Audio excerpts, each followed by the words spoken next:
গোপালগঞ্জের কোটালীপাড়া উপজেলার ওয়াবদারহাট খালের পাশে গচাপাড়া গ্রামের পরিবেশ এখন আর আগের মতো নিরিবিলি নেই।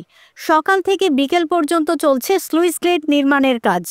অভিযোগ উঠেছে, কোনো নোটিশ বা ক্ষতিপূরণ ছাড়াই ব্যক্তি মালিকানাধীন জমি ও গাছপালা কেটে ফেলা হচ্ছে। তাদের দাবি, স্লুইস গেটের কাজ পরিকল্পনাহীনভাবে করা হচ্ছে, যার ফলে আশপাশের জমি ও বাড়িঘর হুমকির মুখে পড়েছে। তারা আমাদের মালিকানা জায়গায় কাজ করতেছে এবং মালিকানা জায়গা কাইটা তারা অন্য জায়গায় নিয়ে যেতেছে, কিন্তু আমাদের কোনো এই জায়গায় জানায় নাই, শোনায় নাই, আমাদের সাথে কোনো কথা বলে না। তাদের ইচ্ছা মতো মন মতো সব কাজ করতেছে। আমাদের কোনো ক্ষতিপূরণও দেয় নাই এবং কোনো নোটিশও দেয় নাই।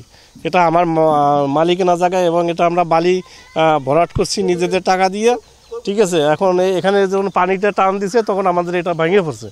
পানি উন্নয়ন বোর্ডের উদ্যোগে প্রায় ৭ কোটি টাকা ব্যয়ে ওয়াবদারহাট খালে স্লুইস গেট নির্মাণের কাজ বাস্তবায়ন করছে ঠিকাদারি প্রতিষ্ঠান খোকন কনস্ট্রাকশন।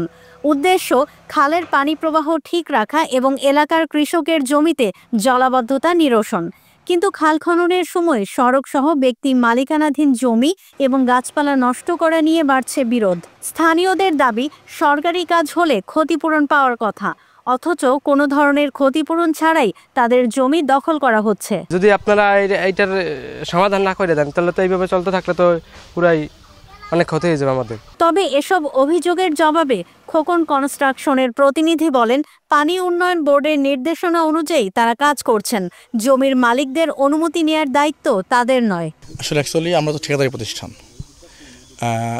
জমির মালিক থেকে পারমিশন, অনুমতি, ক্লিয়ারেন্স নেওয়ার দায়িত্ব অফিসের, পানি উন্নয়ন বোর্ডের। তো ওনারা আমাদের ক্লিয়ারেন্স না দিলে আমরা কাজ ইমপ্লিমেন্ট করতে পারবো না। তো ওনারা আমাদেরকে ক্লিয়ারেন্স দিচ্ছে, ঠিক আছে, কাজ করেন, কথা হচ্ছে সবার সাথে। তো এইটুকু এখানে আসলে জোর করারও কিছু নাই বা কারো ক্ষতি করারও আমার কোনো টেন্ডেন্সি নাই। অফিসে আমাদেরকে যা বলবে বুঝাই দিবে, আমরা সবাই কাজ করবো। অন্যদিকে পানি উন্নয়ন বোর্ডের নির্বাহী প্রকৌশলী এস.এম. রেফাত জামিল জানিয়েছেন, সরকারি অধিগ্রহণকৃত জমিতেই কাজ করা হচ্ছে।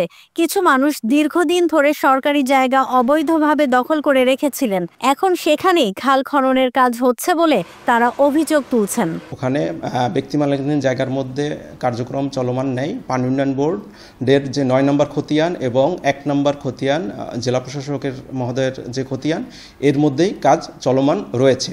বিষয়টি এসেছে এই কারণেই, এখানে আশেপাশে যারা ছিলেন তারা দেখা গেছে এতদিন ওই ১ নম্বর এবং ৯ নম্বর খতিয়ানের জায়গায় তারা হয়তো জমি চাষ করতেন বা গাছ লাগাতেন, জায়গাটা ব্যবহার করতেন।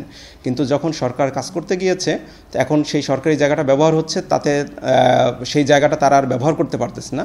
এই কারণে ইস্যুটা ক্রিয়েট হয়েছে। সঠিকভাবে ক্ষতিপূরণ প্রদান এবং জমির মালিকদের সঙ্গে আলোচনার মাধ্যমে সমাধান করা হলে এমন সমস্যার সমাধান দ্রুত হতে পারে বলে মনে করছেন সংশ্লিষ্টরা।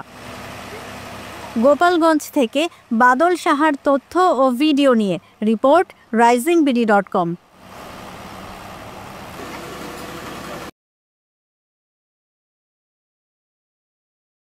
ওয়ালটন আবারও মিলিনিয়ার অফারে ওয়ালটন ফ্রিজ কিনে আপনিও হয়ে যেতে পারেন মিলিয়নিয়ার। মিলিনিয়ার ছড়াছড়ি দেশ জুড়ে, এটা শুধু ওয়ালটনই পারে।